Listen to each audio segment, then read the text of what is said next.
Hello dear students, welcome to my channel judiciary with Rashmi. आज के video में हम इंडियन पिनल कोड 1860 के सेक्शन 391 और उसके आगे के सेक्शंस के बारे में पढ़ने वाले हैं। सेक्शन 390 तक अगर आप पढ़ना चाहते हैं तो आप चैनल के प्लेलिस्ट में जाके और वीडियोस के माध्यम से सेक्शन 1 से लेकर सेक्शन 390 जो मैंने अब तक पढ़ाया हुआ है आप उसे पढ़ सकते हैं और साथ ही साथ उन वीडियोस के माध्यम से अपने नोट्स भी तैयार कर सकते हैं। बहुत बार मैंने सारे वीडियोस में बताए हैं कि आपको अपने नोट्स कैसे तैयार करने हैं। अगर आप न्यू कॉम्पिटिटर हैं या फिर आप ऐसे स्टूडेंट्स हैं जो अभी एलएलबी कर रहे हैं या जस्ट पास आउट हैं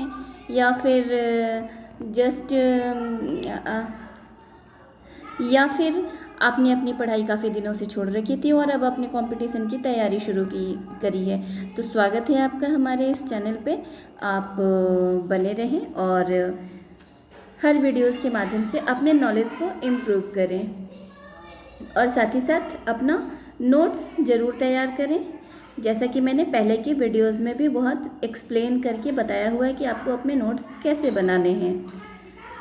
जानने के लिए अन्य वीडियोस के माध्यम से आप नोट्स कैसे बनाने हैं ये जानने के लिए आप और भी वीडियोस जो मैंने बना रखे हैं वो देख सकते हैं। आज के वीडियो में हम सेक्शन 391 के बारे में बात करने वाले हैं जो कि डकैती के बारे में बताता है। धारा 391 डकैती को परिभाषित करती है, जिसके अनुसार 5 या अधिक व्यक्ति संयुक्त होकर लूट करते हैं या करने का प्रयत्न करते हैं, या जहाँ की वे व्यक्ति जो संयुक्त होकर लूट करते हैं या करने का प्रयत्न करते हैं और वे व्यक्ति जो उपस्थित हैं और ऐसे लूट के किए जाने या ऐसे प्रयत्न में मदद करते हैं, कुल मिलाकर 5 या अधिक हैं, तब हर व्यक्ति जो इस प्रकार लूट करता है या उसका प्रयत्न करता है या उसमें मदद करता है तो कहा जाता है कि वह डकैती करता है। परिभाषा के माध्यम से जो आपने अभी समझा, इसमें सबसे इम्पॉर्टेंट बात यह है कि डकैती के लिए 5 या उससे अधिक व्यक्ति का होना ज़रूरी है। मिनिमम 5 व्यक्ति का होना ज़रूरी है और ये संयुक्त होकर लूट करते हैं या लूट करने का प्रयत्न करते हैं, या फिर ऐसे भी व्यक्ति जहां लूट की प्रक्रिया चल रही है और वो उपस्थित हैं और ऐसे लूट किए जाने में या लूट के प्रयत्न किए जाने में उपस्थित वो व्यक्ति मदद करते हैं और उनकी संख्या मिलाकर अगर 5 है तो वो सभी लूट करने वाले या लूट की प्रक्रिया में सहयोग करने वाले या लूट के प्रयत्न में सहयोग करने वाले वे सभी व्यक्ति जो 5 हैं, वो 5 या 5 से अधिक हैं, वो सभी डकैती के अपराध के अपराधी होंगे। धारा 391 के डकैती की परिभाषा से जो आवश्यक तत्व निकल के आ रही है, इसे आप ऐसे समझ सकते हैं कि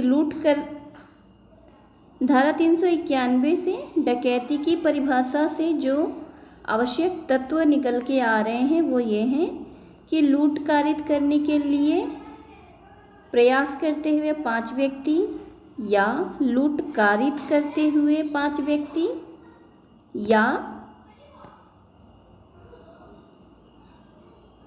लूट कारित करता हुआ 1 व्यक्ति प्लस 4 व्यक्ति उपस्थित एवं इसको कारित करने में सहायता करना, या लूट का प्रयास करता हुआ 1 व्यक्ति और बाकी के जो अन्य 4 व्यक्ति होंगे वो उपस्थित एवं प्रयास में सहायता कारित कर रहे होंगे। तो ये सारी बातें जहाँ पे मिलेंगी वहाँ डकैती का अपराध गठित होगा।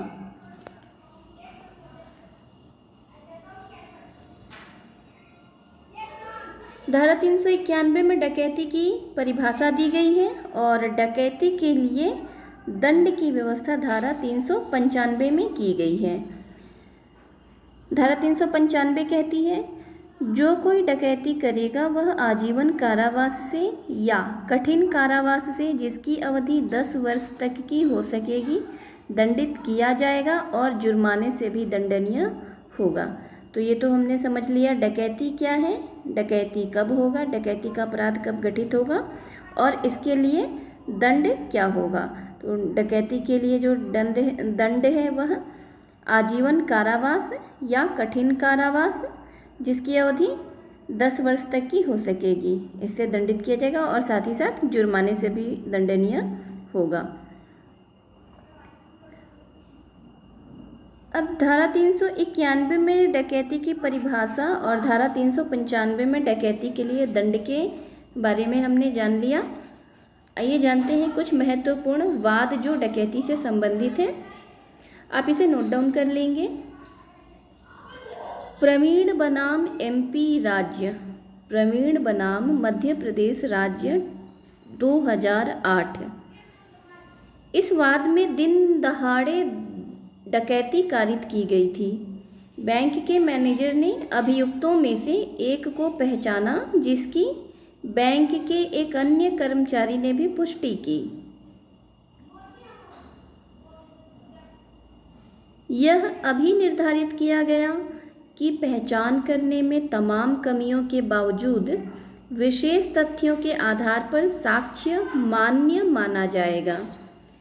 पहचान परेड कराने में आरोपित विलंब का कोई महत्व नहीं था। अभियुक्त के पास 40,000 रुपये की धनराशि, बैंक स्लिपें और अन्य अभिलेख भी बरामद हुआ था। तो यहाँ निर्धारित किया गया कि साक्ष्य अधिनियम की धारा 114 के अंतर्गत उपधारणा की जा सकती है। यह प्रवीण बनाम मध्य प्रदेश राज्य 2008 के वाद में अभिनिर्धारित किया गया था। धारा 391 डकैती से संबंधित एक अन्य महत्वपूर्ण केस के बारे में जान लेते हैं। आप इसे नोट डाउन कर सकते हैं। आकिब उर्फ जावेद बनाम NCT दिल्ली राज्य 2013। आकिब उर्फ जावेद बनाम NCT दिल्ली राज्य 2013। इस वाद में कहा गया कि 5 या 5 से अधिक व्यक्तियों द्वारा की गई लूट डकैती होती है। जब 5 या 5 से अधिक व्यक्ति संयुक्त होकर या तो लूट करते हैं या लूट का प्रयत्न करते हैं, तभी डकैती का अपराध गठित होता है। तो इस आकिब उर्फ जावेद बनाम NCT दिल्ली राज्य 2013 के बाद में जो अभी निर्धारित हुआ कि 5 या 5 से अधिक व्यक्तियों द्वारा की गई लूट डकैती होती है, तो इस आधार पे हम ये समझ सकते हैं कि डकैती केवल अभियुक्तों की संख्या के आधार पर लूट से भिन्न है। आप इसे नोट कर सकते हैं, ये एक इम्पॉर्टेंट लाइन है कि जो डकैती है वो केवल अभियुक्तों की संख्या के आधार पर लूट से भिन्न है। अतः डकैती अधिक कठोर दंड से दंडनीय है, क्योंकि यह लूट से अधिक उग्र है।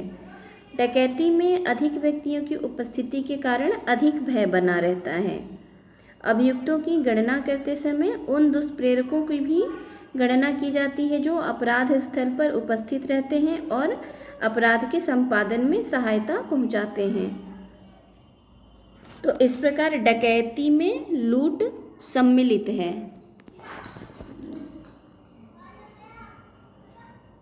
और लूट, जैसा कि हमने लूट के बारे में धारा 390 में बहुत ही डिटेल में पढ़ा है कि चोरी या उद्यापन का उग्र रूप है। चोरी और उद्यापन का उग्र रूप लूट हो गया।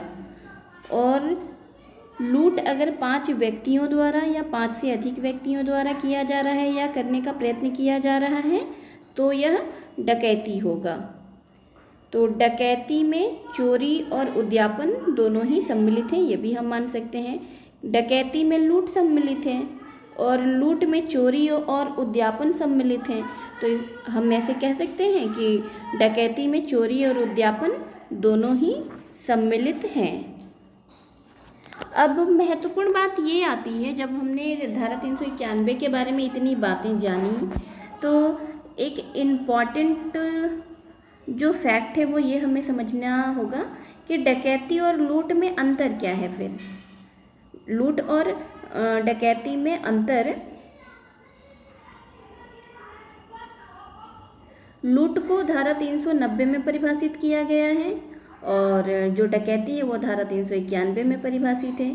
पहला अंतर ये हो जाएगा। और दूसरा अंतर होगा कि लूट के अपराध में डकैती शामिल है, जबकि डकैती का अपराध मूलतः लूट का अपराध होता है। तीसरे अंतर के रूप में हम ऐसे समझ सकते हैं कि लूट के अपराध में व्यक्तियों की संख्या निश्चित नहीं है, जबकि डकैती के अपराध में व्यक्तियों की संख्या कम से कम 5 या 5 से अधिक होनी चाहिए। और चौथे अंतर के रूप में हम ऐसे समझ सकते हैं, लूट में चल और अचल संपत्ति किसी भी प्रकार की हो सकती है, जबकि डकैती में भी चल और अचल संपत्ति। चौथा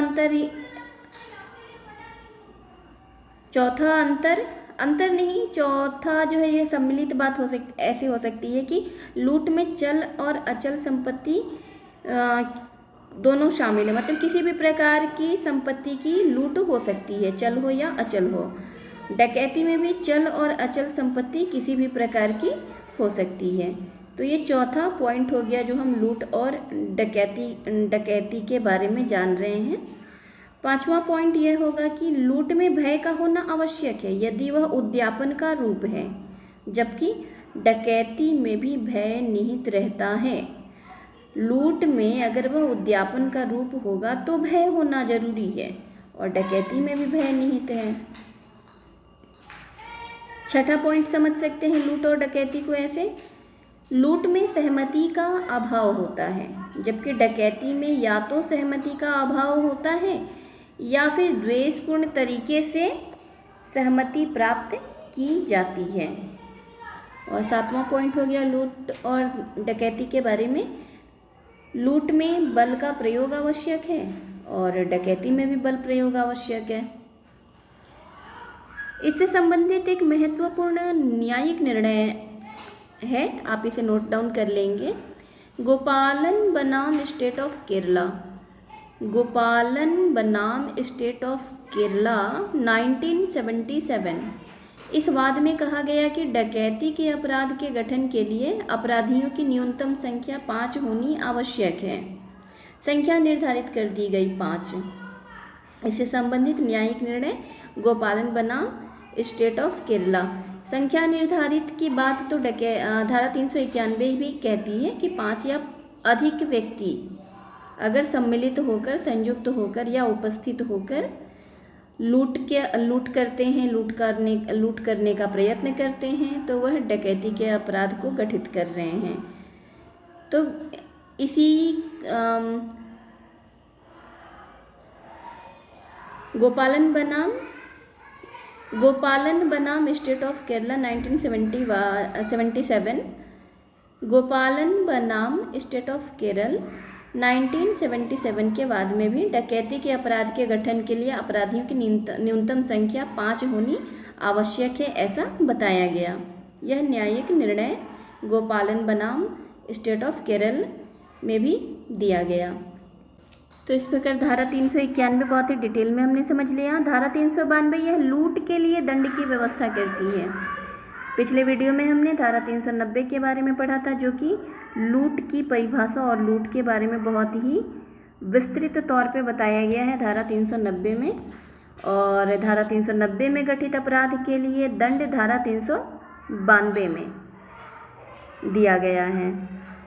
सेक्शन 392 लूट के लिए दंड की व्यवस्था करती है और दंड होगा कठिन कारावास, जिसकी अवधि 10 वर्ष तक की हो सकेगी, उससे दंडित किया जाएगा और जुर्माने से भी दंडनीय होगा। और यदि लूट राजमार्ग पर सूर्यास्त और सूर्योदय के बीच की जाए तो कारावास 14 वर्ष तक का हो सकेगा।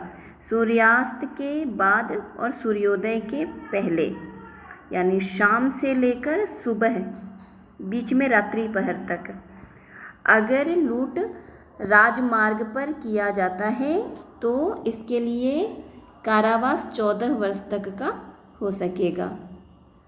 धारा 393 सेक्शन 393 यह लूट करने का प्रयत्न के बारे में बताती है।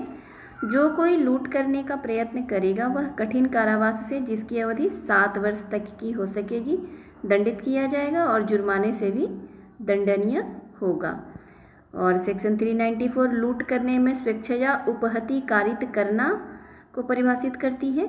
यदि कोई व्यक्ति लूट करने में या लूट का प्रयत्न करने में स्वेच्छया उपहति कारित करेगा तो ऐसा व्यक्ति और जो कोई अन्य व्यक्ति ऐसी लूट करने में या लूट का प्रयत्न करने में संयुक्त तौर पर संपृक्त होगा वह आजीवन कारावास से या कठिन कारावास से, जिसकी अवधि 10 वर्ष तक की हो सकेगी, दंडित किया जाएगा और जुर्माने से भी दंडनीय होगा। धारा 395 हमने जान लिया जो डकैती के लिए दंड की व्यवस्था करती है।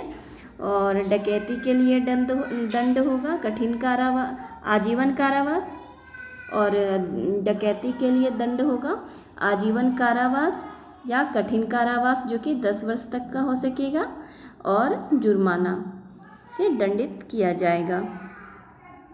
धारा 396 से संबंधित एक अन्य महत्वपूर्ण वाद है, आप इसे नोट कर सकते हैं। लल्ली अलियास चिरंजीव भौमिक बनाम पश्चिम बंगाल राज्य 1986 का वाद है। लल्ली अलियास चिरंजीव भौमिक बनाम पश्चिम बंगाल राज्य। इस वाद में जहां अभियुक्तों ने पूर्व नियोजित डकैती किया था तथा 2 व्यक्तियों की क्रूरतापूर्वक हत्या कर उनके शरीर को दफना दिया था जिससे हत्या के साक्ष्य समाप्त हो जाएं, वहां मृत्यु की सज़ा को कम नहीं किया जा सकता है। ऐसा निर्णय लल्ली अलियास चिरंजीव भौमिक बनाम पश्चिम बंगाल राज्य 1986 के वाद में दिया गया था। धारा 396 से ही संबंधित है एक वाद जो कि बहुत महत्वपूर्ण है, आप इसे नोट डाउन कर लीजिए। उत्तर प्रदेश राज्य बनाम सुखपाल सिंह एवं अन्य 2009 का वाद है ये। इस वाद में अभियुक्त गणों ने परिसर में प्रवेश किया, लाइसेंसी बंदूक और अन्य वस्तुएं लूट लिया और 2 लोगों की मृत्यु कारित कर दी और अन्य को चोटें कारित किया। अतएव यह अब भी निर्धारित किया गया कि पहचान परेड कराने की आवश्यकता नहीं थी। अतएव अभिलेख पर उपलब्ध समस्त साक्ष्य गलत अर्थ लगाकर और पहचान परेड न कराने के आधार पर उच्च न्यायालय द्वारा अभियुक्त गणों को दोषमुक्त करना निरस्त करने योग्य था और विचारण न्यायालय का भारतीय दंड संहिता की धारा 396 के अधीन दोष सिद्धि का निर्णय उच्चतम न्यायालय द्वारा पुनः स्थापित कर दिया गया। विचारण न्यायालय ने धारा 396 के तहत दोष सिद्ध किया था अभियुक्तों को, उच्चतम न्यायालय ने इसे पुनः स्थापित किया।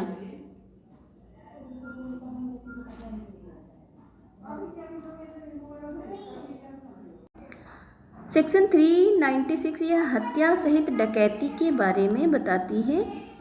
यदि ऐसे 5 या अधिक व्यक्तियों में से जो संयुक्त होकर डकैती कर रहे हों, कोई एक व्यक्ति इस प्रकार डकैती करने में हत्या कर देगा तो उन व्यक्तियों में से हर व्यक्ति मृत्यु से या आजीवन कारावास से या कठिन कारावास से, जिसकी अवधि 10 वर्ष तक की हो सकेगी, दंडित किया जाएगा और जुर्माने से भी दंडनीय होगा।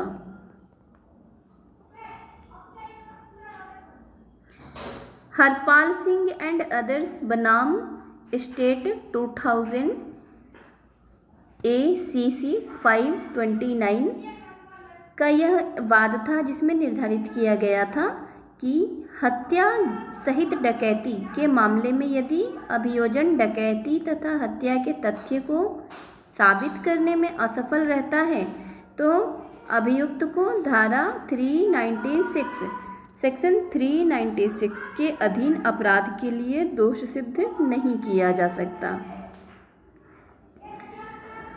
सेक्शन 397 यह मृत्यु या घोर उपहति कारित करने के प्रयत्न के साथ लूट या डकैती के बारे में बताती है। यदि लूट या डकैती करते समय अपराधी किसी घातक आयुध का उपयोग करेगा, किसी घातक हथियार का उपयोग करेगा या किसी व्यक्ति को घोर उपहति कारित करेगा या किसी व्यक्ति की मृत्यु कारित करने या उसे घोर उपहति कारित करने का प्रयत्न करेगा तो ऐसे अपराध के लिए वह 7 वर्ष न्यूनतम 7 वर्ष के कारावास से दंडित किया जा सकेगा। फूल कुमार बनाम दिल्ली प्रशासन 1975 SCC का यह वाद था, जिसमें सेक्शन 397 के अधीन केवल उन व्यक्तियों को दंडित किया जा सकता है जो लूट या डकैती करते समय स्वयं घातक आयुधों का उपयोग करते हैं या जो स्वयं घोर उपहति कारित करते हैं। ऐसा निर्णय दिया गया था फूल कुमार बनाम दिल्ली प्रशासन के बाद में।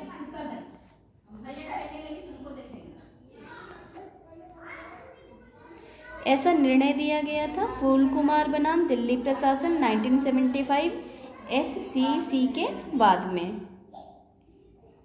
सेक्शन 398 यह घातक आयुध से सज्जित होकर लूट या डकैती करने का प्रयत्न के अपराध और उसके दंड के बारे में बात कर रही है।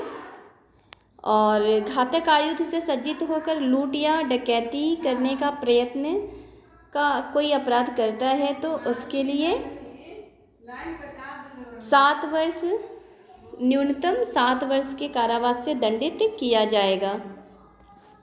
सेक्शन 398 के अनुसार घातक आयुध से सज्जित होकर लूट या डकैती करने का प्रयत्न का अपराध अगर कोई करता है तो उसे न्यूनतम 7 वर्ष के कारावास से दंडित किया जाएगा।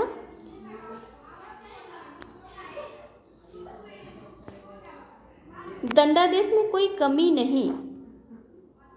परवीन बनाम हरियाणा राज्य AIR 2016 SC 719 इसमें बताया गया कि घातक हथियार से सुसज्जित और आपराधिक अभिलेख धारण करने वाले अभियुक्त को दोष सिद्ध किया गया था और 7 वर्ष के कठोर कारावास को दंडादिष्ट किया गया था। दंडादेश पहले से भुगती गई अवधि तक कम नहीं किया जा सकता। सेक्शन 399 डकैती करने के लिए तैयारी करना के अपराध और उसके दंड के बारे में बात करती है। जो कोई डकैती करने के लिए कोई तैयारी करेगा वह कठिन कारावास से, जिसकी अवधि 10 वर्ष तक की हो सकेगी, दंडित किया जाएगा और जुर्माने से भी दंडनीय होगा। धारा 399 के अनुसार जो कोई डकैती के लिए तैयारी करता है वह इस धारा के अंतर्गत दंडित किया जाएगा और भारतीय दंड संहिता के अंतर्गत केवल 3 मामलों में तैयारी को दंडनीय बनाया गया है। पहला तो धारा 122 हो गया, इसे आप अलग से नोट डाउन कर लीजिए, ये आपकी जानकारी के लिए है कि सेक्शन 122 धारा 122 जिसमें भारत सरकार के विरुद्ध युद्ध करने के आशय से तैयारी करना, इस अपराध को दंडनीय बनाया गया है। और दूसरे नंबर पर भारत सरकार के साथ शांति का संबंध रखने वाली शक्ति के राज्य क्षेत्र में लूटपाट करने की तैयारी करना, यह धारा 126 में है और इस तैयारी करने के अपराध को भी दंडनीय बनाया गया है। और तीसरे नंबर पर डकैती करने की तैयारी, ये 3 ऐसे अपराध हैं जिनकी तैयारी करने के लिए यानी तैयारी करना, ये 3 ऐसे अपराध हैं जिनमें तैयारी को दंडनीय बनाया गया है। तो फिर से नोट डाउन कर लेंगे, यहाँ पास में नोट डाउन कर सकते हैं। सेक्शन 122 के अनुसार भारत सरकार के विरुद्ध युद्ध करने के आशय से तैयारी करना, और दूसरा सेक्शन 126 के अनुसार भारत सरकार के साथ शांति का संबंध रखने वाली शक्ति के राज्य क्षेत्र में लूटपाट करने की तैयारी करना, और तीसरा है सेक्शन 399 जिसमें डकैती करने की तैयारी करना। इन तीनों मामलों में तैयारी को दंडनीय बनाया गया है। धारा 399 से संबंधित जैन लाल 1942 पटना का एक वाद है, जिसमें कहा गया कि कोई व्यक्ति डकैती डालने का अपराधी न होते हुए भी डकैती डालने की तैयारी का अपराधी हो सकता है। इसी प्रकार डकैती करने की तैयारी का दोषी न होते हुए भी डाका डालने के लिए एकत्र होने का दोषी हो सकता है। प्रचलित अर्थों में डकैती करने के लिए मात्र एकत्रित होना ही तैयारी है, किंतु केवल एकत्र होना बिना किसी अन्य तैयारी के इस धारा के अंतर्गत तैयारी नहीं है। डकैती करने के लिए मात्र एकत्र होना ही बिना तैयारी के सबूत के धारा 402 के अंतर्गत दंडनीय बनाया गया है। धारा 402 क्या कहती है? डकैती करने के प्रयोजन से एकत्रित होना। सेक्शन 400 धारा 400 यह डाकुओं की टोली का होने के लिए दंड के बारे में बात करती है। जो कोई इस अधिनियम के पारित होने के पश्चात किसी भी समय ऐसे व्यक्तियों की टोली का होगा जो अभ्यासतः डकैती करने के प्रयोजन से संयुक्त हों, वह आजीवन कारावास से या कठिन कारावास से, जिसकी अवधि 10 वर्ष तक की हो सकेगी, दंडित किया जाएगा और जुर्माने से भी दंडनीय होगा। और सेक्शन 401 चोरों की टोली का होने के लिए दंड। जो कोई इस अधिनियम के पारित होने के पश्चात किसी भी समय ऐसे व्यक्तियों की किसी घूमती फिरती या अन्य टोली का होगा जो अभ्यासतः चोरी या लूट करने के प्रयोजन से संयुक्त हो और वह टोली ठगों या डाकुओं की टोली न हो, वह कठिन कारावास से, जिसकी अवधि 7 वर्ष तक की हो सकेगी, दंडित किया जाएगा और जुर्माने से भी दंडनीय होगा। और धारा 402 यह डकैती करने के प्रयोजन से एकत्रित होना को दंडनीय बनाता है, जिसके तहत किसी भी समय डकैती करने के प्रयोजन से एकत्रित 5 या अधिक व्यक्तियों में से एक होगा, वह कठिन कारावास से, जिसकी अवधि 7 वर्ष तक की हो सकेगी, दंडित किया जाएगा और जुर्माने से भी दंडनीय होगा। इस प्रकार आज की वीडियो में हमने धारा 402 तक समझने का प्रयास किया। वीडियो यहाँ तक देखने के लिए थैंक यू। साथ ही साथ लाइक, सब्सक्राइब एंड शेयर करने के लिए भी थैंक यू। आगे के वीडियो में हम संपत्ति के आपराधिक दुर्विनियोग के विषय में बात करने वाले हैं, जो सेक्शन 403 और उससे आगे के सेक्शंस में डिफाइन किया गया है संपत्ति के आपराधिक दुर्विनियोग के विषय में। तो आज का वीडियो यहाँ तक देखने के लिए थैंक यू।